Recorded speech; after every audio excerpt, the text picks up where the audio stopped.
ગઈ વખતે આપણે જોયું કે હોળી પછી પણ આશરે મે મહિનામાં શરૂઆતમાં જ એવા કમોસમી વરસાદ થયા કે જાણે ચોમાસાની શરૂઆત થઈ ગઈ હોય. તો આ વખતે હોળી સુધી કેટલાક માવઠા થઈ શકે છે, શું લાગે છે તમને? કેમ કે આગાહી કરવી અત્યારથી અઘરી છે, પરંતુ સામાન્ય અંદાજ કે કેટલા માવઠા થઈ શકે હોળી સુધી, હજુ કેટલા રાઉન્ડ જોવા મળી શકે?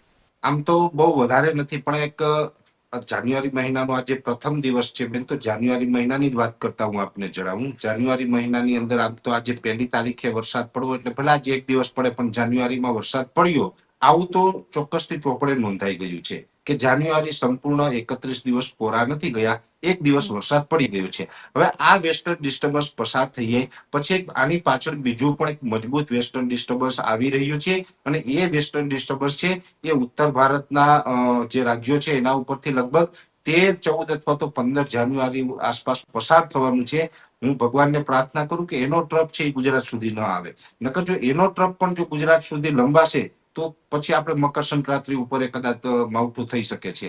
પણ અત્યારથી થોડુંક વહેલું રહેશે, કેમ કે એ જે વેસ્ટર્ન ડિસ્ટર્બન્સ છે ઘણી વખત એની દિશા બદલતું હોય, અને મને જ્યાં સુધી અત્યારે મારા અનુભવ પ્રમાણે લાગી રહ્યું છે ત્યાં સુધી લગભગ આપણે એમાંથી બચી જશું.